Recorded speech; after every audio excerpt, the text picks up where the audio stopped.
Are you following up? I'll share the 4 tools in my tackle box that I use to reel them in. But stick around to the end because they're all critical.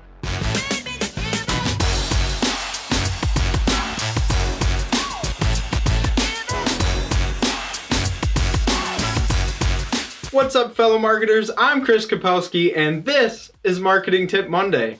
Today's marketing tip number 88, 4 keys to successful follow-up. Now, before we hop into the video, I just want to say, could you guys do us a big favor? And if you like these videos or you've liked our other videos, go ahead and hit the like button down below. It would help us out a ton, and it would help us get these videos shown on YouTube to everybody else. Also, we noticed about 50% or more of our people watching these videos aren't yet subscribed. So if you want to know when future videos come out, hit subscribe and then click the bell for future notifications on when these videos get released. But with that being said, let's hop into the video. The perfect follow-up's a lot like fishing, specifically reeling in that big fish. Think about it. When you go fishing, you spend a lot of time planning. You go to a specific lake, and in that lake, you find just the perfect spot to fish. After all, there might be fish anywhere in that lake, but you have to find exactly where the fish are going to be. After you do that, you spend some time casting and throwing your lines out. You may even switch baits or try different tackles. You're doing all sorts of things to try to land that big fish. But then, all of a sudden, maybe after hours or even sometimes days, you get that bite. And what do? It's just like business. When you're in business, you have to find your target. You have to go to the lake. You have to find that spot. Once you do that, you have to do your marketing. You have to put in the time. You have to keep casting. You have to keep marketing to people. And when you finally hook somebody, when that marketing finally grabs somebody and you get a bite, what do you do with it? A lot of people do the wrong thing. Some people will just jerk real fast. They don't know what they're doing. They're trying to land that fish, and they lose them. They yank the bait right out of the fish's mouth. Happens all the time in fishing, and it happens all the time in following up. Other people don't follow up. They just put the pole down. They don't do anything. They've spent all this time fishing, and now they're not going to follow up. So what are you going to do? When you're out fishing, if you spend a lot of time marketing, are you going to follow up? These 4 keys will help you follow up successfully, so let's get into them. The first key to successful follow-up is shift your mindset. What do you think about when you think about follow-up? A lot of people think about, I really need to land that job, or I need to get that project, or I need to find out what so-and-so thinks. The truth is, it's not about you. Successful follow-up is about them. It's about what they want and the things that they need. So if you want to be successful in your follow-up, shift your mindset. Shift it away from what you need and the you-focused things, and shift it to bringing them value. You can bring people value in a lot of different ways. Maybe invite them to an event, or provide some piece of information that would really be relevant to them or their industry. Maybe a video or an article or something that they would find helpful.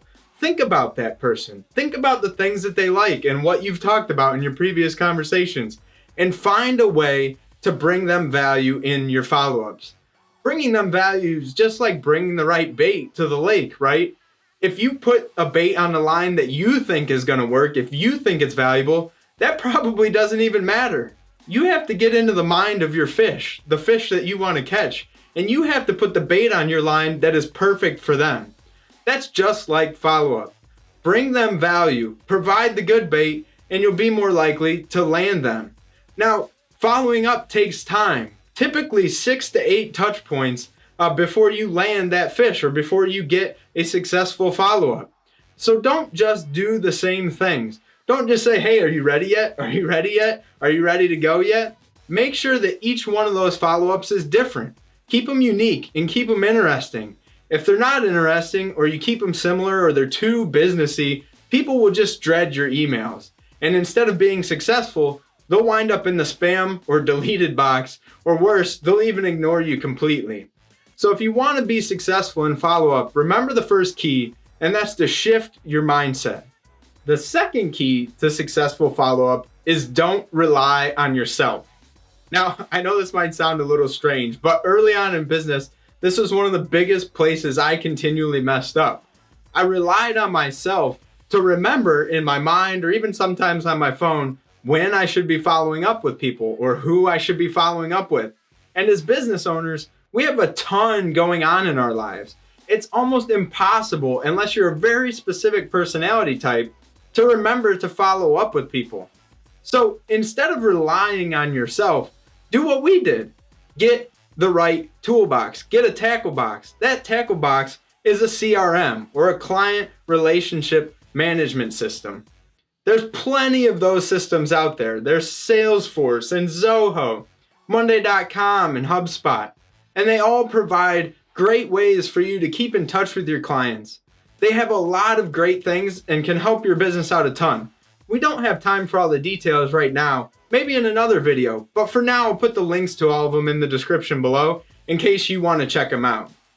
But get one of those tools, whichever one you decide. There's free ones and there's paid ones. Get one that's perfect for you. This tool will be your tackle box, just like fishing at the lake. It'll help you store all the things that you need to go fishing successfully and land that big fish. What kind of things will it help you store? Well, information mostly. You can store everything from basic information like their name, phone numbers, email addresses, to even more detailed information. In ours, we even keep notes and records about what we talked about the last time, or the things that they're looking for, or maybe even the goals of their project. Another great thing that it stores is their preferred method of contact. And that's critical when you're following up. You want to follow up with people the way that they want you to follow up with them. So take some time, dig through some CRM systems and see which one of them would be best for you. Make a choice and use it because it'll help you be successful in your follow-up. The third key to successful follow-up: timing is everything. Now, when you're thinking about timing, there's two things to think about. If somebody's reached out to you and they need a follow-up because they said, hey, we need this project done, or we need you to contact us about this, the time to contact them is immediately. Don't wait. The longer you wait after someone's reached out to you, the more likely you are to lose that project or lose that job or lose the communication altogether. People are typically impatient and they want their project done, so they want to move on. They may reach out to somebody else and you may lose out entirely. So if somebody reaches out to you, respond immediately. But on the flip side, and most of the time when you're following up, it's you following up with them. You haven't heard from them in a while, and so you want to follow up. And that's when you really need to keep in mind timing is everything. Think about, again, the person that you're following up with and try to think about when they'll be available. If your follow-up's at 5 p.m. on a Friday, they're probably not around. They may not even get your email till Monday, or it'll get lost in the shuffle over the weekend, and they may not even get to it till even later. So following up when people will be around is extremely important. It's just like fishing again. You go to the lake when the fish want to eat. You go fishing when they're hungry. You don't go to the lake in the middle of the day, the brightest spot of the day. Nobody's ready to take the bait. Just like follow-up, nobody's ready at 5 p.m. on a Friday. So you need to create a schedule. If you're going to follow up with people, remember, do it on a schedule. You don't want to be pushy. It will take 6 to 8 times following up with them typically to get a response, but schedule those out. Ours is typically a day and then a few days, maybe a week, then a couple weeks, and then maybe every single month. Pace your schedule out appropriately for the person that you're following up with. And remember, you always want to bring them value at each one of these follow-ups. Don't follow up just for the sake of following up according to your schedule, but make sure you're bringing them a piece of valuable information when you're doing that follow-up. Even if that means shifting the date up or back a little bit, that's fine. If you're bringing value, they won't mind. So remember, if you're trying to be successful in your follow-up, timing is everything. Last but certainly not least, the fourth key to successful follow-up is always be professional. There's a lot of ways that you can be professional when you're following up, and it's important to keep them all in mind. I'll run through a few really quick. First and foremost, communicate with the person you're following up with in their preferred communication method. How do you find that out? Ask them. In one of the early talking times with them, ask them, how would you like me to follow up? It might be email. It may be phone. It could be text message. A lot of people are doing that. But find out what they want to communicate. Find out how they want to communicate and make sure you're communicating in that way with them. The second thing is don't be pesky. Remember, it's going to take probably 6 to 8 times, but people don't want it to seem pesky. They don't want you bothering them. Don't bother them day after day after day after day.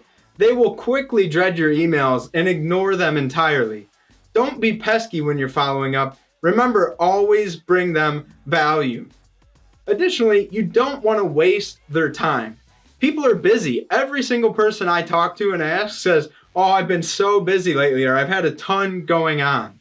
If you have an opportunity to talk to them again or send them a follow-up, be prepared.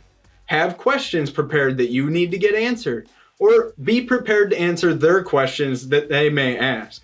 The more progress you can make in that time that you have with them, the better off that follow-up will be. And that may even push you over the edge to landing that project, and it may be the final follow-up you need. So always be prepared and don't waste their time. And while you're being professional, that's great, but don't blend in. Don't go crazy with it, but make sure your methods of communication aren't blending in. Nobody loves bland, boring business emails. A lot of times they just get trashed. So if you're emailing people or calling them or texting them or whatever, make sure your communications are interesting and don't blend in. Keeping them interesting could just be the final thing that you need to bring success to your follow-up. So remember, if you're looking for successful follow-up, remember key number 4, and that is always be professional. So that's it for today, guys. Hopefully those 4 tips will help you be more successful in your follow-up. Hopefully they'll get you out to the lake and landing some of those big fish. I know that they've helped us out a ton in our business, and we've accomplished a lot more and landed some great projects just by using them.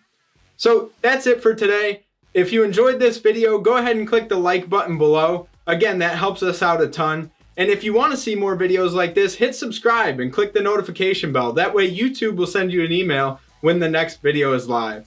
So that's it for today. I look forward to seeing you guys on the next Marketing Tip Monday. We'll see ya.